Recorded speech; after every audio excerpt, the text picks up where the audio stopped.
ሰላም የሐሳበኛ ቤተሰቦች እንደምን አላችሁ?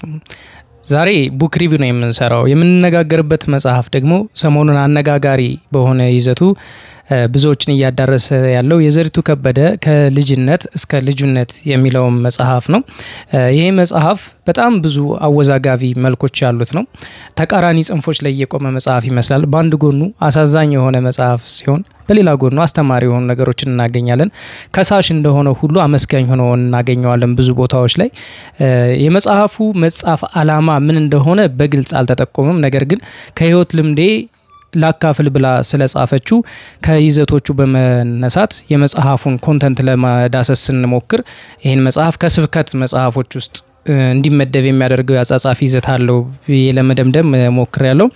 እንግዲህ በመጽሐፏ ውስጥ በርካታ ጉዳዮችን ለመዳሰስ የሞከረች ሲሆን ከልጅነት በሚለው ፓርት የቀድሞ ወይም የእናት አባቴ ሃይማኖት የምትለውን ኦርቶዶክሳዊ ክርስትናን ለመተቸት ወይም ደግሞ የራሷን ሐሳብ እዛ ላይ ለማንጸባረቅ ሞክራለች። በሌላ ጎኑ ስለ ዘፈን ኃጢያትነት ወይም ደግሞ ኃጢያት አለመሆን፣ ፌሚኒዝምን በተመለከተ ስለ እናቶች ስለ ልጆች አስተዳደግ እንዲሁም ደግሞ ስለ ግላዊ የወሲብ ወይም ሴክሹዋል ላይፏ አትታበታለች ማለት ነው። ለትዳሬ መፍረስ ብላ እንደ ምክንያትነት አስቀምጣ ሰሞኑንም እያወዛገበ ያለው በብዛት እያነጋገረ ያለው ይሄ ጉዳይ ስለሆነ ለማየት አብረን ለማየት እንሞክራለን ማለት ነው። በተለይም የኔ የመሽከርከሪያ ነጥቦች የሚሆኑት የመጀመሪያው ስለ ኦርቶዶክስ ክርስትና ያነሳቻቸው መርዛማ ወይም ሸዋሃማ የሚባሉ ነጥቦችን አጉልቶ ማሳየት ሲሆን በሌላ ጎን ደግሞ ሴክሹዋል ላይፍ ብላ ብዙም የማይመለከተን ጉዳይ ቢሆንም ይመለከታቸዋል ወቁልኝ ብላ አስከጻፈችውና የአደባባይ ጉዳይ እስካደረገችው ድረስ እውነት ዘሪቱ ከበደ ከብዙ ወንዶች ጋር ተኝቻለሁ ወይ ብላለች ወይ በመጽሐፏ የሚለውን ጨምሮ ሴክሹዋል ላይፍ ምን ይመስላል፣ እኛስ ምን አይነት ትምህርት ልናገኝበት እንችላለን የሚለውን ነገር አብረን ለመዳሰስ እንሞክራለን። የመጀመሪያው ጉዳይ የሚሆነው በእንተ ኦርቶዶክስ ክርስትና ወይም ደግሞ ስለ ኦርቶዶክስ ክርስትና ምን አለች የሚለው ነው። እንደውነቱ ስለ ኦርቶዶክስ ክርስትና በቀጥታ የምትከስበት ወይም የምታነሳበት የመከራከሪያ ነጥብ ብዛም ነው መጽሐፍ ውስጥ። ነገር ግን በየገጾቹ ተሰንቅረው የሚገኙ ነገሮች ጠቅላላ ባሉታዊ ጎን የሚወሰዱና ምንም አይነት በጎ ነገርን ለማሳየት ወይም ደግሞ ከበጎ ኢንቴንሽን ያልተጻፉ የሚያስመስላትን አቋም ወይም ጽንፍ ይዛ ተነስታለች። የሆነ በሃይማኖት የማይመስላችሁን ሰው ሃይማኖታችሁን እንዲያመሰግን እንዲወድ ምናምን አትጠብቁም። ነገር ግን ሪስፔክት እንዲያደርግ ሚስ ኢንተርፕሬት ሚስ ኮት እንዲያደርጋችሁ ያላላችሁትን እንደምትሉ አድርጎ ሚስ ሪፕሬዘንት እንዲያደርጋችሁ ተጠብቃላችሁ አይደል? የተማረ ሰው ያሰላስላል ያስባል የምትሉት ሰው ያላላችሁትን እንዳላችሁ ያላቋማችሁ አቋም እንዲሰጣችሁ አትጠብቁም። ስፔሻሊ ደግሞ ሪስፔክትድ ከሆነች ብዙ ወጣቶች የሚያደንቋት የሚወዷት አይነት ሰው ሆና ባዮግራፊ ብላ ከጻፈች ለምታነሳቸው ነጥቦች ማስረጃ የማትጠቅስ መሆን የለባትም።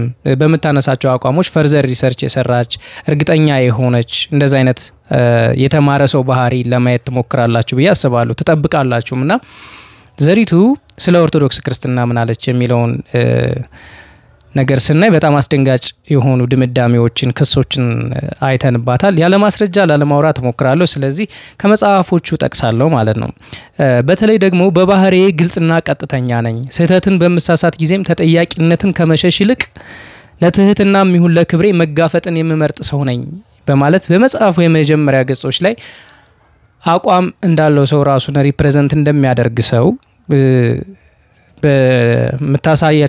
በምታንጸባረቃቸው መጽሐፍ ውስጥ በምታነሳቸው ነጥቦች ግን ይህንን አቋሟን አለማግኘት በጣም የሚያስደነግጥ ሆኖ አግኝቻለሁ። በተለይም ደግሞ በአጻጻፍ ቴክኒኩ አብዛኛውን ጊዜ የምትመርጠው ቀጥተኛና ግልጽ የሆነ አቋም ማንጸባረቅ ሳይሆን በጥምዝምዝና አሻሚ የሆኑ ቃላትን በመጠቀም ውስብስብ የሆኑ አረፍተ ነገሮችን በመጠቀም ለትርጉም ተጋላጭ የሆኑ አረፍተ ነገሮችን በመስራት ነው መጽሐፉ የተሞላው ማለት እችላለሁ። እንግዲህ ስለ ኦርቶዶክስ ያላትን ምስል የምትነግረን አንድ ቦታ ላይ ወይም አንድ ገጽ ላይ ሳይሆን በመጽሐፍ ውስጥ በተዘሩ በርካታ ገጾች ውስጥ ተሰብስበን በአንድ ላይ ስናደርጋቸው ምን እንደምታስብ ለመገንዘብ እንዲረዳን አድርጋ እንዴት ነው በጣም ሙቭ የሆነ ስነ ጽሁፍ ችሎታ አላት። እሱን መመስከር ፈልጋለሁና በዛ ውስጥ አዋስታ የነገረችን ሰብኮንሺየስ ማይንዳችን ላይ እንዲደበቅ የፈለገችው እንዲኖረን የፈለገችው ኦርቶዶክሳዊ ምስል በጣም የተዛባ ናሬሽን ስላለው እሱን ነው እንትን ለማለት የፈለኩት። ምን ትለናለች መሰላችሁ በመጽሐፉ የመግቢያ ገጾች ላይ በልጅነት ህይወቷ አካባቢዋ የነበረች አንዲት ጠንቋይ ነበረችና ያቺ ጠንቋይ ቤቷን ከሌሎች ቤቶች ለየት የሚያደርገው ባንዲራ የነበረበት ባለ ጉልላት ቤት ነበር። እንዲሁም ትንሽ የቤተ ክርስቲያን ይመስለኝ ነበር ይሄ ቤቷ በማለት በኋላ ግን ነገሩን ስረዳው እንዲያ እንዳልሆነ አወቅኩ ብላ ዘላን ታልፋለች ማለት ነው። እዚህ ጋር ምን አይነት ምስል እንደሚሰጠን መገንዘብ ያሻል። ኦኬ ይሄ ዋስተት ነው ብለን ልናልፋቸው የምንችላቸው ነገሮች ናቸው እና አንደርስታንድ እናድርጋት የልጅነት አስተሳሰቧ ነው ብለን ነገር ግን በቀጣይነት በተደጋጋሚ ብታነሳቸው ክሶች እንዲያ እንዳልሆነ ኢንቴንሽናል የሆነ የገጽታ ማጥልሸት የሚስ ሪፕሬዘንት የማድረግ አቋም እንደሆነ በግልጽ ያመላክታል ማለት ነው። እንዴት መሰላችሁ ምን ትላለች? ቀጥሎ ባሉት ገጾቿ እዚህ ጠንቋይ ቤት ውስጥ ማታ ማታ ወይም ሌሊት ከሚመተው ከበሮና ምናምን የማጓራቱ በተጨማሪ የማስታውሰው ነገር የጥር ኪዳነ ምሕረት የሚከበረው በዓል ነው በድምቀት የሚከበረው በዓል ነው በማለት ጥር ኪዳነ ምሕረት ጠንቋዮች የሚያከብሩት በዓል እንደሆነ እንድናስብ ይሁን ግልጽ ያልሆነ ግን ደግሞ በጣም ሳጣኒክ የሆነ አስተሳሰብ ዘርቶ ለማለፍ የተደረገ ሂደትን እናገኛለን ማለት ነውና ሰይጣናዊ የሆነው ልምምድ ከሃይማኖት በዓላት ጋር ተያይዞና ተጣምሮ ሊከበር መቻሉ እንዴት የሚል ጥያቄ በውስጥ ጭሮ ነበር ትለናለች። ኦኬ ጥያቄው ከምን ደረሰ? በመጽሐፍ ውስጥ ምንም አይነት ነገር አናገኝም። አቋሟ ምን እንደሆነም አንለይም። ጀስት ለግምትና ለጥርጣሬ ትታን ታልፋለች ማለት ነው። እንዴት ነው ተጣምሮ ይሆን? አይገስ ይሄንን ሪሰርች ማድረግ በጣም ቀላል ነገር ነበርም እና ተመልካ ይሄ አንባቢዋን ሚስሊድ ለማድረግ የተጠቀመችው ቴክኒክ ካልሆነ በስተቀር ማለት ነው። ከዛ ሌላው በጣም የሚገርመኝ ነገር ምን እንደሆነ ታውቃላችሁ? እናቷ በጣም ጠንካራ ኦርቶዶክስ እንደሆነች በመጽሐፏ ታነሳለችና ነገር ግን ስለ እናቷ ጥሩ የሆነ አቋም በምትገልጽበት ጊዜ ሁልጊዜም ከጴንጤ ባህሪ ጋር በማገናኘት የተማረችበት የሚሽን ትምህርት ቤት የሰጣት ፍሬ እንደሆነ በኢየሱስም ትላለች እናቷን ጴንጤያዊ ባህል ነው ትላለች። እዚህ ጋርም ቢሆን በሌላ ገጿ እንኳንም ኢየሱስን በቀጥታ አወኩት እንኳንም በተዘዋዋሪ አላወኩት በአማላጅ በመናምን እንኳን አላወኩት ትለናለች። እና እነዚህ ነገሮች ስንደምራቸው ኦርቶዶክስ ክርስትና የምታመልከውን ራሷ የሆነላትን ጉልላቷ የሆነላትን መሰረቷም የሆነላትን የምትኖርለትን የምትሞትለትን ክርስቶስ እንደማታውቅ እንደማትሰብክ በተዘዋዋሪ በገደምዳሜ ትናገራለች ማለት ነው። አሁን የኔ ፖይንት ምንድነው? ለምን እንደዚህ አለች አይደለም። ክሶቿ መሰረት ያላቸው ከሆኑ አቋሟም ከሆነ በግልጽ እኔ ማስበው እንደዚህ ነው ብሎ በመናገር ፋንታ እንደዚህ በማሸሞር በገደምዳሜ ባያው ባግቦ ለመናገር ለምን እንደፈቀደች ስፔሻሊ ደግሞ ቀጥተኛ አቋም አለኝ የምትል ሴት ይህን ማድረግ ለምን እንደመረጠች በደንብ ግልጽ ስላልሆነልኝ ነው። አድባር አዋይ የሚባሉት ነገሮች ምን እንደሆኑ አላውቅም ነበር እስከ ኋላኞቹ እድሜዎች አለች። በሌላ ገጹ ደግሞ ነገር ግን ቀጥተኛ የሆኑ ነገሮች እንዳልሆኑ ይገባኝ ነበር ከማየው ከመሰማው ነገር አንፃር። በኋላ ግን በጓ ለመሆናቸው ቢገባኝም በጨለማው አቅጣጫ ላይ ያሉ ነገሮች መሆናቸውን ያወቅኩት ቆየት ብዬ ነበር። በየአመቱ ግንቦት በጌታችን በእናቱ ስም የሚከበረው በአድባር በዓል ምክንያት ትላለች። የግንቦት ልደታ በዓል ለጣዖት የሚሰዋ ለጣዖት የሚከበር በዓል እንዳልሆነ አሳምራም ታውቅ ይመስለኛል። እማታውቅም ከሆነ ይህንን ማወቅ በጣም ይሄን ክስ ከመክሰስ ጉዳዩን እውነትና ውሸት መሆኑን ማጣራት በጣም ቀላል እንደሆነ ይሰማኛል። ነገር ግን ማጣራትም አልፈለገችም። በእርግጠኝነት ይሄንን ነግራን እናቴን ጠየቅኳት ትለናለች። ምንድነው ስላት እንግዲህ እናቷ በጣም ክርስቲያን እንደሆነች በሌላ ቦታ ክሌም ታደርጋለች። ለጥንቆላ ለጣዖት አምልኮ ምንም አይነት ቦታ የሌላት ሰው እንደሆነች በመጽሐፏ ሌላ ገጾች ላይ ነግራን ነበር። ነገር ግን ከዚህ ወጥመድ አላለፈችም። እሷም ትለናለች ለምንድነው የሚከበረው ይሄ በዓል ስላት ለጌታችን ለእናቱ ልደት የሚከበር ነው ብላ አድበስብሳኛ አለፈች። ነገር ግን እኔ ከአድባር በዓል ድግስ ላይ መብላትን ፈራውና ከዛ በኋላ መብራት አቆምኩኝ ትላለች። እውነት የግንቦት ልደታ በዓል የአድባር በዓል ነው። ለጣዖት እየሰዋ ነው ይሄ ሁሉ ክርስቲያን። ለዘሪቱስ ይሄንን ማጣራት ያን ያክል ከባድ ሆኖ ነው እንደዚህ አይነት ግልጽ የሆነ አቋም ሳያንጸባርቁ የልጅነት ትዝታዬ ብሎ በገደምዳሜ በጣም ሴንሲቲቭ የሆነ ኢሹን ሚስ ሪፕሬዘንት አድርጎ መናገር የሚጠበቅ ነው ወይ አላቅም። የናንተን ፍርድ። ከዛ ክስ አላት ደግሞ ቂም ይዤባቸዋለሁ በመትላቸው አንድ ኦርቶዶክስ መምህር ላይ የምታነሳው ክስ አላት። ምንድነው በጣም እንደነገርኳችሁ ውብ የሆነ ስነ ጽሁፍ መጻፍ ትችላለችና ድሽ የሚባል ነገር አላት። ይሄ ድሽ ልጅ እያለች የምትነግራቸው ፋንታሲ የሆኑ ተረቶች ናቸው ከጓደኞቿ ጋር የምታወራቸው ምናምንና ያወጣችለትን ስያሜ ደስ ይላል ለጨዋታዋ ምናምን። ከዛ አድጌም ለልጆቼ እንደዚህ አይነት ታሪክ ነግራቸዋለሁ ትላለች። ተረቶችን ትነግራቸዋለች ለልጆች ኢማጂኔሽን የቀረበ ነገርን ባይዘው ከልጆቿ ጋር ያላትን ቅርበት ሳላደንቅ አላልፍም። በጣም የሚያስመሰግን አይነት ቤተሰባዊ ካልቸር አላት በልጆቿ ዙሪያ እንትን ያለችው የገነባችውና ኦኬ ኢትስ ናይስ እያልን እያደነቅን እያለፍን ያለ ለካ ይሄ ታሪክ የመጣው ያለ ነገር አይደለም። የሆነን ሰው ለመውቀሻ ለመክሰሻ ሆኖ ስታገኙት ትንሽ ያስደነግጣል። አላቅም ከኛ ኦርቶዶክስ መምህር ጋር ምን አይነት ግንኙነት እንዳላት ግን እኔ አሁንም እዚህ ጋር ማንሳት የፈለኩት ነጥብ ስለ ሰውየው ያለችውን ሳይሆን ስለ ኦርቶዶክስ አስታካ መናገር የፈለገችው ነው። የሆነ ታሪክ መጽሐፍ ቅዱስ ላይ ያለ ታሪክ በሚተረጉሙበት ሰዓት ያሉት ነገር አለ ስለ ዳዊትና ስለ ጎልያድ እንደሷ ክሌም ማለት ነውና ምናልባት ታሪኩ ከርሳቸው ባለፈ በኢትዮጵያ ኦርቶዶክስ ክርስትና ውስጥ ገና ውግዘት ያልገጠማቸው ከእግዚአብሔር ቃል እውነት ጋር እጅግ የሚጣረሱ ገድላትና ተጓዳኝ መጽሐፍት ውስጥ ተቀምጦ ያለ ታሪክ ሊሆን ይችላል። እኔ ግን ታሪኩን ያደመጥኩት ከርሳቸው ነውና ሙሉ ለሙሉ የራሳቸው ድሽ ሆኖ ቢገኝ አይገርመኝም ትላለች። እዚህ ጋር በጣም ብዙ ነገሮችን ነው እየከሰሰች ያለችው። ገድላትን ድርሳናትን ትከሳለች። ኦርቶዶክስን ገና ያላወገዘቻቸው ናት ግን መወገዛቸው አይቀርም የሚል እርግጠኝነት አላት። ነገር ግን ታሪኩ በእነዚህ መጽሐፍቶች ውስጥ ይኖር አይኖር ደግሞ ምንም አይነት መረጃ እንደሌላት ትነግረናለች። አሰልች ነው በእውነቱ እንደዚህ አይነት የክስ አዙሪት ማለት ነው። ስፔሻሊ ደግሞ ሁሉም በፍቅር ላደርግ ሞክራለሁ ሁሉንም ወዳለሁ ምናምን ከሚል አይነት ሰው እንደዚህ ያልተጣራ ነገር የሆነ አይነት ተቋም ላይ የለፈደዱ ማለፍ የሚያናድድም የሚያስቆጭም መጽሐፉን ደግሞ ወርዝለስ እንዲሆን የሚያደርግ ይሆናል ማለት ነው። ምናልባት ማድረግ የምትችለው ነገር አንድ መምህርን ይህን ጽሁፍ በማሳየት ብቻ ኦሬንት ሊቃና የሚችል ነገር ነው። ያንን ስቴፕ መራመድ ሁሉ ነው ያልፈለገችው ዘሪቱ። እርግጠኛ የሆነ ነገር አቋሟን አታንጸባርቅም ይመስለኛል። ሊሆን ይችላል ባይሆን እንደዚህ አይገርመኝም የሚሉ አቋም በሌላቸው ክሶች የተመሰረተ መጽሐፍ ነው ማለት ነው። ከዛ ምን ትለናለች እንግዲህ እቺ እናት ኦርቶዶክስ እናቷ በክርስቶስ የታመነች ክርስቶስን የምታመልክ እናቷ ለሃይማኖቷ ቀናኢ እንደሆነች ብዙ ጊዜ ነገረችን እናቷን ባረገዝኩ ጊዜ ይህንን እርግዝና ለእናቴ መናገር ፈራውትና ከክርስቶስ ፍቅር የተነሳ የወሰንኳቸው ውሳኔዎች አሳዝነዋት ቢሆን እንኳን ትላለች። that's not the point። ከክርስቶስ ፍቅር የተነሳ የወሰነቻቸው ውሳኔዎች አይደለም የሚያናድዷት ሃይማኖቷን መቀየሯ ነው። ከኦርቶዶክስ ፐርስፔክቲቭ የነሱ ሃይማኖት ተቀባይነት የለውም እንጂ ለክርስቶስ ፍቅር መገዛቱ አይደለም።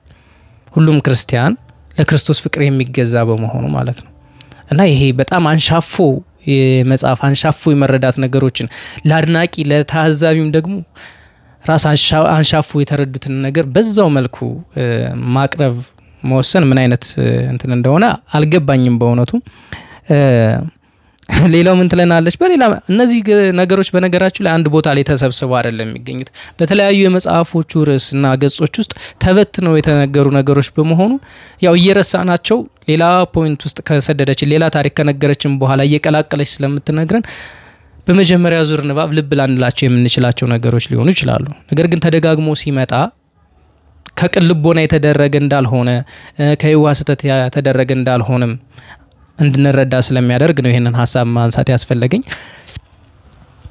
አፖሎጂቲክ የሆነ ስራ እየሰራው አይደለም እኔ ግን እንዲሁ እንዳንድ ታዛቢ አንባቢ ቅር የሚያሰኝ ጽሁፍ ነው ስላገኘሁት ነው። ሌላ አንድ ማስረጃ ለመጨመር ያክል በአስራዎቹ መጀመሪያ ዓመታት ስለ እግዚአብሔር ለማወቅና ለመረዳት የነበረኝን ጥልቅ ፍላጎት የቤተሰቦቼ በነበረው ሃይማኖት ውስጥ ለመለማመድ እርምጃዎችን ማድረግ ጀመርኩ አለች። ከዛ ቅዳሴ ነው ሲያስቀድሱታይና ለምሳሌ በአካባቢ ሲመለከት ሁሉም ሰው ለሆነኛው ታቦት ጻድቅ ወይ መልአክ የተለየ ቦታ እንዳለውና ያንንም ታቦት ይዘክር ወይም በልዩ ሁኔታ ያከብር ነበር። እኔም የምዘክርለትን ታቦት ፍለጋ ጀመርኩ እንደ ሃይማኖታዊ ግዴታ ተመልክቼው ነበር ትላለች። ነው ስተት ነሽ ታዲያ እንደዛ መመልከትሽ ወይስ ይህን ብቻ እስከዚህ ብቻ ለተጻፈለት አንባቢ ኦኬ እንደ ሃይማኖታዊ ግዴታ የሆነን ጻድቅ ወስዶ መዘከር ግዴታ ነው ብሎን አንደርስታንድ እንድናረገው ነው። በኋላስ ምን ተማርሽ? እንደዛ ሆኖ አገኘሽው? የሆነ ሰው ማያውቀውን ጻድቅ አጣርቶ ወይም ደግሞ አወዳድሮ እንደ ሲቪውን ተመልክቶ ገድሉን ድርሳኑን ተመልክቶ ይሄን ጻድቅን ይልዘክር ብሎ ነው የሚዘክረው? ክስ አይደለም ይሄ? ያ እንደዛ ነውና ከዛም በፍለጋዋ እንግዲህ አዌን ለመዘከር ተወስናለች ማለት ነው። ነገር ግን ትለናለች አንድም ቀን አዌ እንደዚህ አድርግልኝ ወይም እንደዚህ ምናምን ብዬ ጸልዬ አላውቅም ወደ ክርስቶስ እንጂ ትለናለች። ሻማ ከማብራት ያለፈ ምንም አይነት ነገር አልነበረኝም። ለአዌ ጸልዬ አላውቅም ነበር። ኦኬ ምንድነው እዚህ ጋር እንድንማር የፈለግሽው? ምን እያልሽን ነው? አልገባንም። እኔ ፐርሰናሊ አልገባኝም። እንደውም አንድ መምህር ሲያስተምሩን እንዲያሉ የሆነ ታሪክ ልንገራችሁ። አረብ ሀገር ይመስለኛል ሄደው እያስተማሩ አንዲት እህት ሃይማኖት ቀይራ አገኛቸውና አገልጋይ ነበረች ድሮ ሰንበት ትምህርት ቤት። ከዛ ጌታን ተቀበልኩ አለችና ወደ ፕሮቴስታንት ቀይራ ተገኘች። እኒ መምህር ያውቋት ይቀርባ ስለነበሩ ቀርፎ እንደው ምንድነው ልብሽ እንደዚህ ያስሸፈተው ከክርስትና ህይወት ከኦርቶዶክስ ክርስትና ያሸሸው ምንድነው ሲሏት ታዲያ እኔ አዌ የፈጠረኝ መስሎኝ ነው እንጂ አለችው። እኒ መምህር ሲማሩ የት ነበርሽ አሏት። እንግዲህ ባለመማር ባለማወቅ የሚሰሩ ስህተቶች አሉ። ነገር ግን ለማወቅ የሆነ ሰው ያላለውን እንዳላድርጎ ከመክሰስ በፊት ስፔሻሊ መጽሐፍ ሆኖ በሚወጣ ሰዓት ብዙ ሰው የሚያሳስት ነገር ነውና ኃላፊነት ወስዶ በጥንቃቄ መሰራት የነበረበትን ጉዳይ ችላ በማለት ጽንፍና ያልተባለን ውሸት በመቀላቀል እንደዚህ አይነት መጽሐፍ በዛም ጠቃሚ ሆኖ አላገኘሁትም እኔና በሌላ አጋጣሚ ደግሞ በ13 አመት ልጅ ሆኜ ቤተክርስቲያን ላስቀድስ ጓደኞቼ ጋር ሄድኩ ትለናለች ሲያስቀድሱ አይታና ከዛ ግን የሆነ ሰው የሚለውን መድገም በቋንቋም ግዕዝ ነው እና ያን ሰው እየተከተሉ ማለት ለልቤ ብዙም እንዳልተዋጠልኝ ራሴን አሳመንኩኝና ተቀበልኩት ትለናለች እና በሌላ ጊዜ ደግሞ አለፍ ላይ ቅዳሴ ዜማ ድሮም ወድ ነበር ትለናለች። ታዲያ ፍልሰታ ምንድን ነበር? ቅዳሴ አልነበረም? አንድ ሰው የሚለውን እየተቀባበሉ በቅዳሴውስ ምንድነው እየተባለ ያለው? የምታመልከው መገዛለት ፍቅሬ ህይወቴ ሁሉን ነገሬን አሳልፌ ሰጠውለት ያለችው ክርስቶስ አይደለም እንዴ? ቅዳሴው መጀመሪያም መጨረሻም ቅዳሴውስ የሚደረገው ለቁርባን አይደለም? ስጋው ደግሞ የማን ስጋው ደግሞ ነው የሚበላው ኦርቶዶክስ ክርስትና ውስጥ? እነዚህን ነገር ማወቅ ያን ያክል ሩቅ ነው። እንደ ኦርቶዶክስ ነው እንዳደገ ሰው በተለይ ደግሞ አይሚን በዛ ውስጥ አድርጌ ያለው እንደሚል ሰው ገባኝ ድረስ ከልጅነቷም ቢሆን ከትምህርት ቤቷ ጀምሮ ከኤክስፖዠሯ ጀምሮ ጴንጤያዊ ባህል ውስጥ ነው ያደገችው ዘሪቱ ሃይማኖቷን እንትን ከማለቷን በፊት መጥፎ ነገር ነው እያልኩኝ አይደለም። ማንንም ሰው ሃይማኖት ይሄ ይሁን ያ ይሁን አይባልም። የመረጠውን ይመርጣል። ነገር ግን ስለሚጽፈው ነገር በቂ ዕውቀት ያስፈልጋል። በቂ ዕውቀት የሌለው ቦታ ላይ መጻፍ ከፈለገ ደግሞ በቂ ጥናት ማድረግ አለበት። አሊያ ደግሞ በመጻፉ ስለሚያውቀው ነገር ብቻ ቢጽፍ ተመራጭ ይሆናል ብዬ አስባለሁ። ሌላም ነገሮች አሉት እዚሁ መጻፍ ስለ ክርስትና ተያይዞ የተነሱ አላስፈላጊ ነጥቦችና ከዚህ አንፃር የጻፈችዋቸው ጽፎች ጠቅላላ ከሳሽ ለትርጉም ተጋላጭ የተንሻፈፈ ድምዳሜ ያላቸው ጭራሽ ኖሃው በሌላት ጉዳይ ላይ የጻፈችው በዜሮ የሚባዛ ሙሉ በሙሉ ውሸት የሞላው መጽሐፍ ነው። ስለ ኦርቶዶክስ ክርስትና የተጻፈው ነገር ማለት ነው። ካለማወቅ ይሁን ከተንኮል ይሁን እሱን ብዙም ማለት አልፈልግም። ሌላው ደግሞ ሳንፈልግ ጉዳያችን እንዲሆን ያደረገችው የግል ወሲባዊ ጉዳዮቿን ነው። ኦኬ በአደባባይ መናዘዝ አስፈልጎ ከነበር አላውቅም። እሺ ግን አንዴ ተጽፏልና ይሄ ነው ህይወቴ ተብሎ መጥቷልና እዚህ ሶሻል ሚዲያውም ላይ ያነጋገረ ነውና ዘሪቱ በመጻፏ ስለ ግል ጾታዊ ግንኙነት ህይወቷ ምን ብላለች የሚለውን ትንሽ ለመመልከት እንሞክርና መጽሐፉ የሚጀምረው በጣም ደንግጣ ኢሞሽናል ሆና በነበረበት ሰዓት ያለን ሴናሪዮ በማመልከት ነው። በጣም በእንባ የምትታጠብበትን ባይገል ከሆነ መሞት ነበረብኝ ብላ እስከዛ ድረስ የምታለቅስበት የምትጸጸትበት ሁኔታ ተፈጠረ። ያ ሁኔታ ከትዳር ውጭ አረገዝኩ ነው የሚለው። ከተፋታች በኋላ አረገዘች። እንዴት እንደኔ አይነት ሴት ከትዳር ውጭ ታረግዛለች? እንዴት ተገዘውለት የሚለውን ኢየሱስ ክርስቶስም በዚህ መልኩ እንደዛ ለክርስቶስ ተሰጠሽ ብለው ደግሞ የተቀበሉኝ ሰዎች እንዴት እንደዚህ ሌት ደም ዳውን አደርጋለሁ የሚል ከራሷ ጋር ያለ ግብግብና መልከታን ነውና እዚህም ቦታ ላይ ከአንድ ቦታ ውጪ ለልጇ ስትነግረው ምን ይላታል? does that mean you had sex ይላታል። ሴክስ አድርገሽ ነበር ማለት ነው ብሎ ይደነግጣል ነገሩ ሲገባው አለች። ከዚህ ውጪ ወሲብ አደረኩ የሚል አይነት ከብዙ ወንዶች ጋር ወሲብ አደረኩ ምናምን የሚል አይነት ቀጥተኛ አጻጻፍ የለውም እዚህ መጽሐፍ ላይ። ስለ ወሲብ ህይወቷ፣ ስለ ግል ህይወቷ፣ ስለ ሴክሹዋል ስለሆነው ላይፍ ስታይሏ ብዙ ነገር አውርታለች። ነገር ግን የትኛውም ቀጥተኛና ግራ የማያጋባ አቋም ወይም ደግሞ ኑዛዜ አይደለም የተጻፈው። አሻሚ የሆነ ግልጽነት የጎደለው ነው። ጠቅላላ እንዲት ለናለች ሚስት በነበርኩባቸው የመጨረሻዎቹ አመታት በተለይም ትዳሬ ይዳን አይዳን ባለየበት የሽግግር ወቅት ተገቢ ባልሆኑ የጾታዊ ግንኙነት ንክኪዎች ውስጥ አልፌያለሁ። በጣም እንግዳ አረፍተ ነገር ነው አይደለ? ውስብስብ አረፍተ ነገር ከሚባሉት ውስጥ ነው። ተገቢ ባልሆኑ የጾታዊ ግንኙነት ንክኪዎች ምንድናቸው? እነዛ ንክኪዎች እስከምን ድረስ ናቸው? we have no idea። ጾታዊ ንክኪዎች ናቸው፣ ተገቢ አይደሉም። ኦኬ ከስንት ሰው ጋር አናቅም እዚህ አረፍተ ነገር ላይ እንደምትለው ወደ መለያየት እየተንደረደርን ከነበርንበት ሰሞን አስቀድሞ በጥቂት ገጠመኞችም እንደዛው ትለናለች አለፍ ብላ። ይምን ማለት ነው? ትዳሯ ሰላማዊ በነበረበት ሰዓት አሁንም ተገቢ ያልሆኑ ጾታዊ ግንኙነት ንክኪዎች ውስጥ አልፋለች ከትዳሯ ሰላማዊ በነበረበት ሰዓትም ከዛ በኋላ ባለውም ጊዜ ማለት ነው ትዳሯ ሊፈርስ እየተንደረደረ ይያል። እንዲያውም ለተወሰነ ጊዜ እንደ ለክፍት በሆነ ደረጃ የፍቅር ስሜት ጡዘት ሱሰኛ ሆኜ ነበር። ምን ማለት እንደሆነ አላውቅም። እንደሆነቱ እንዴት ተብሎ እንደሚተረጎም ቀጥተኛ ሰው ልናዘዝ ብሎ ተጸጽቻለሁ የሚል ሰው ምናምን መጽሐፍ ሆኖ ደግሞ ሲወጣ ምን ማለት ናቸው እነዚህ ቃላቶች? ምንም አይነት ግልጽ አይደለም። በብዙ ሰዎች የፍቅር ህይወት ውስጥ ገብታ እንደወጣች ትናገራለች። በተለይ ደግሞ ከትዳሯ በፊት የነበረው ግን ይሄ ፊዚካል የሆነውን ንክኪ አትፈቅድም ነበር ከትዳሯ በፊት በነበሩ ሰዓቶች። የብዙ ወንዶች ህይወት ውስጥ ጓዳ ውስጥም ገብቻ አልፍ ያለው ትለናለች። ኦኬ እነዛ ቦታዎች ላይ ግልጽ ነው የፍቅር ስሜት ጡዘት ሱሰኛ ነበርኩ ትለናለች። ከሆነ ሰው ጋር የፍቅር ግንኙነት ትጀምራለች፣ ፊዚካል ነገር የለውም። ከዛ በኋላ ይሰለቻታል ወይ ደግሞ ይተዋወቃሉ፣ ያስጠላታል፣ ሌላ ሰው ህይወት ውስጥ ትገባለች ምናምን። ከትዳር በኋላ ግን የተፈጠረው ይሄ አይደለም። ይህ በሌላ ቋንቋ ትለናለች በዚህ ወጥመድ ተይዤ ራሴን ደጋግም ያገኘው ነበር። ይህ በሌላ ቋንቋ እግዚአብሔር ባሰበልኝ እርሱን የመምሰል ጎዳና እንዳልጓዝ ጠላት በውድቀት አዙሪት ውስጥ ለአመታት ተጠፍሬ እንድቆይ ያደረገበት እና የህይወቴን ፍሬያማነት የተጻረረበት ክፉ ስልቱ ነበር። እናው ደግሞ ኃላፊነቱን ከራሷ ታሸሻለች። የጠላት ለአመታት ነው የምትለው በነገራችሁ ላይ ከትዳሯ በመፍረስ ሂደት በነበረበት አመታት ከዛም በፊት ደግሞ ሰላማዊ በነበረበት አመታት በተደጋጋሚ በዚህ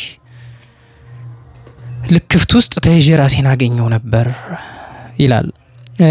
ለአቅመ ሔዋን ከደረስኩበት ጊዜ ጀምሮ የፍቅር አድናቂ የሚባሉት ሰዎች አይነት ነበርኩ፣ ሮማንቲክ ነበርኩ። ኦኬ ዛት ጉድ ቲንግ ሮማንቲክ ነው ቃሉ። ዝሙት የተሻለ አይገልጸውም ይሄን ነገር። ለመፍረድ አይደለም ሰውን ጀጅ ለማድረግ አይደለም፣ ግን የተጸጸተ ሰው ከሆነ እነዚህ አደባባይ መውጣት የማይገባቸው ነገሮች አንድ አደባባይ ማውጣት የወሰነ ሰው ከሆነ በግልጽ ቋንቋ በግልጽ አማርኛ መጻፍ ይቀል ነበር።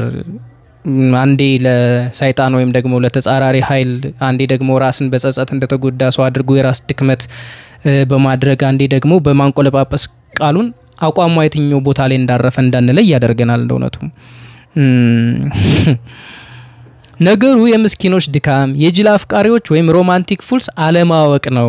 እኔም ደግሞ ከነርሱ አንዷ ነበርኩ ትለናለች። አሁን ደግሞ በጅልነት ነው ሮማንቲክ ፉል ከሚባሉት አይነት ሰዎች ነበርኩኝ። ኦኬ ከዛ ዝቅ ብሎ እዛው ፔጅ ላይ አይደለም ዝሙትን የመሰለ በገዛ ስጋ ላይ የሚደረግ ትልቅ ኃጢያት በተለምዶ ቀላል ተደርገው የሚቆጠሩ በድፍረት የምንለማመዳቸው ከመሆናቸው የተነሳ የእግዚአብሔር ቃል ያልከለከላቸው የሚመስሉትን ትንንሽ ስህተቶች እንኳን ሳይቀር ላለመፈጸም የምጠነቀቅ ሴት ነበርኩ። እንኳን ዝሙት ትለናለች። ኦኬ ዝሙት ነው ደግሞ የፈጸምኩት ትለናለችና ኦኬ እዚህ ጋር ምንድነው አንደርስታንድ የምናደርገው? ለትዳሬ መፍራስ ምክንያት ከሆኑ ዋና ነገሮች ውስጥ አንዱ ይሄ ድካሜ የፈጠረው ተደጋጋሚ ቀውስ ነው። ይህን ስል ትለናለች ይሄ ተደጋጋሚ ቀውስ ትዳሯ እንዲፈርስ ካደረጉት ምክንያቶች ውስጥ አንዱ ነው። ይህን ስል በየዕለቱ ፈጽመው የነበረ በደል ነበር ለማለት ሳይሆን እዚህ ጋር ልብ ብላችሁ አድምጡኝ። በየዕለቱ ፈጽመው የነበረ በደል ነበር ለማለት ሳይሆን እሺ በየዕለቱ አትፈጽሚውም ለተወሰኑ አመታት የተወሰኑ ስንት ነው በየሆነ ጊዜው ከውድቀት ጋር ቀጠሮ ያለኝ ይመስል ደጋግሞ ያገኘኝ ድካም እንደነበር ለመግለጽ ነው። ኦኬ ከአንድ ሰው ጋር ከብዙ ሰዎች ጋር ከትዳርሽ ላይ በላይ መሄድ ድካም ዝሙት እናንተ ቃሉን ሰጡት እሷ በግልጽ የነገረችን ነገር ስለሌለ ማለት ነው። ይሄ ድካም በብዙ ያጠፋውበት ያፈርኩበት የተጎዳሁበት ድካም ነው። እዚህ ጋር ኑዛዜ ነው። ኦኬ አክሴፕትድ ማንንም ሰው በዚህ ውድቀት ውስጥ የመያዝ እድል አለው ሁሉም ፋሌብል ስለሆነ እንደ ሰው ማለት ነው። ነገር ግን እናዘዛለን ኮንፌስ እናደርጋለን ከነፍሳችን ጋር እርቅ እንፈጽማለን ከአምላካችን ጋር እንታረቃለን ማለት ነው። እዚህ ሂደት ውስጥ አልፋለች። ነገር ግን ወደ መጽሐፍ ሲመጣ አቋሟ የትኛው ቦታ ላይ እንዳረፈ ለመረዳት እጅግ ውስብስብ ይሆናል ማለት ነው። እንደ ፈርስት ፕሌስ ነው ለመጽሐፉ ምን የሚያስተምረው ምን የሚጠቅመው ነገር አለ የሚለው ነገር ብዙም አላሳመነኝም። ካመጣችሁ ዘንድ ግን ዳልኳችሁ በግልጽ ቋንቋ ተጽፎ ቢሆን የተሻለ አሻሚ ነገር አያስፈልግም እስከዚህ ድረስ ከመጣች እና በዚህ ድካም ባላልፍ ኖሮ ደካማ ሴት መሆኔን ለመረዳት አልችልም ነበርና ተመስገን ትላለች ደግሞ ዞራ እንኳንም በዚህ ያው አንዳንዶቻችን ዳሃርዶ መማር ስለሚቀናን በዚህ ድካም ማለፌ ጌታን እንዳገኘ ረድቶኛል ትናናለች። ያው እዚህ ቦታ ላይ ግን ሁሉም ሰው በውድቀት ማለፍ አለበት ለማለት አይደለም የሚያስመሰግን ጽሁፍ ደግሞ ጽፋልናለች ማለት ነውና አሁንስ ስለ ፍቅር ምን አይነት አመለካከት አላት ዘሪቱ ስንል ያለፈውችባቸውን ነገሮች ጠቅላላ ዳምፕ በማድረግ በመውቀስ ነው የተጠመደችው መጽሐፏ ላይ። አሁን አገኘሁት በራልኝ ከምትለው እውነት ጋር ተጣብቅ ያለው ከሷ ላይ that's good ኦኬ ለራሷ ግን ደግሞ ያለፈን ነገር ጠቅላላ ጋርቤጅ ውስጥ በመጣል ልክፍት ስላለች ይሄን ለማለት ያስደፍራል እንደሆነቱ አጻጻፏ። እውነተኛው ፍቅር ዓለም ካስተማረችንና ከኖርንበት የቀደመው ገለባ ፍቅር ትለናለች። የተለየ ነው። የትኛው ነው ገለባ ፍቅር? ሰዎች በትዳር ተጣምረው ተዋደው ቃል ተገባብተው እስከሞት አንለያይም ተባብለው በትዳር የሚኖሩበት ልጆች የሚያፈሩበትን አይነት ፍቅር ወይስ ደግሞ ነበርኩበት ያለችን የዝሙት አይነት ፍቅር ነው ገለባ ፍቅር ነው? ሁለቱም ናቸው ገለባ ፍቅር። እኔ ዘፈንኩለት ብዙዎች ያዜሙለት እኔም ታሰረበት የነበረው ፍቅር አሁን ላይ ፍቅር ለማለት አልደፍርም ትላለች። እኔ እንግዲህ ህይወት ላይ ድምዳሜ ለመስጠት ደረስኩበት በራልኝ ለማለት የሆነን አይነት በተለይ ደግሞ በርካታ ጉዳዮች ላይ የተደመደመ ሐሳብ የተቋጨ ሐሳብ ይዞ ለመቅረብ 40 አመት እድሜ በቂ ነው ብዬ አላስብም። መብሰል ይቀራታል። ዘሪቱ ገና ልጅነት ላይ ነው ያለችው ለማለት የሚያስደፍር መጽሐፍ ጽፋለች። እንዲሁም ስለ ፍቅር ስታነሳ መጽሐፍ ቅዱስ ላይ ተደጋጋሚ ሆነ መጽሐፍ ቅዱስን ኮት ስታደርግ ባልተገባ ሁኔታ ኮት ታደርጋለች። ኦኬ የራሷ ኢንተርፕሪቴሽን እንዲኖራት የሚፈቅድ ሃይማኖት ላይ ስላለች ያ ብዙም ግድ አይሰጠኝም። ነገር ግን ፍቅር ላይ በተለይ ገለባ ነው የሚለውን ሐሳቧን ለማስረዳት ይሄ ተጠቀመችው ጥቅስ ግን እንዴት ነው ያንን ነገር እንድንረዳ የሚያግዝ አይደለም። የመረጠችው የፍቅር ህይወት መጽሐፍ ቅዱስ ላይ የአምኖንና ተማርን ነው። ወንድም ይው እህቱን ምንድነው ያፈቀራት ይመስላል መጽሐፍ ቅዱስ ላይ ያለው ሐሳብ። ከዛ በዝሙት ጾር ነው የሚነደፈው ሰውየው በፍቅር አይደለም። ከዛ በኋላ አስገድዶ ይደፍራታል የታመመ በማምሰል እሷ ተጠይቀኝ በማለት የዳዊት ልጆች ናቸውና አስገድዶ ከደፈራት በኋላ ያ የዝሙት ጾር ሲለቀው ጠላት እህቱን ያረገው ነገር እንትና አለውና ከወደዳት ከቀድሞ ፍቅሩ የተለየ ጠላት በጣም ይላል መጽሐፍ ቅዱስ ላይ። ይሄን ጸያፍ የሆነውን ኃጢያት የሆነውን ነገር እንደ ፍቅር ወይም ደግሞ እንደ ገለባ ፍቅር ገለባ ብላ እንደምትጠራው የፍቅር ህይወት ምሳሌ አድርጎ መጥቀስ ፋላሲ ያለው ሐሳብ ይመስለኛል። ሌሎችም እንግዲህ መጀመሪያ ላይ ስነሳ እንደነገርኳችሁ ስለ ቤተሰብ ስለ ልጆቿ ጋር ያላት ቅርበት ስለ እናትነት ስለ ሴቶች መብት ያላትና አመለካከት በብዙ አንደርስታንድ የማደርገው የምቀበላቸውንም ነገሮች ጥሩ ነገሮችንም ደግሞ ጽፋ ሳይተናለች። ከዛ በተረፈ ግን መጽሐፉ የስብከት መጽሐፍ በሚመስል ሁኔታ የተዋቀረ የራስን አቋም ብቻ ደግፎ ሌሎችን ደግሞ በማኮሰስ ከኢጎ ያልተፋታ አይነት አስተሳሰብ ያለበት መጽሐፍ ነው። ማንበብ የምትመርጡ አንብቡት። ሬት አድርገው ከተባልኩኝ ግን ቢሎ አቨሬጅ ነው ይሄ መጽሐፍ ለኔ። የዛሬ ፕሮግራም ይህን ይመስል ነበር። እስካሁን አብራችሁኝ ለነበራችሁ በጣም አመሰግናለሁ። ሰብስክራይብ ያላደረጋችሁ ካላችሁ እግረ መንገዳችሁን ሰብስክራይብ፣ ላይክ አድርጉ። ሐሳብ አስተያየት ያላችሁ ኮሜንት ላይ ጻፉልኝ። አመሰግናለሁ።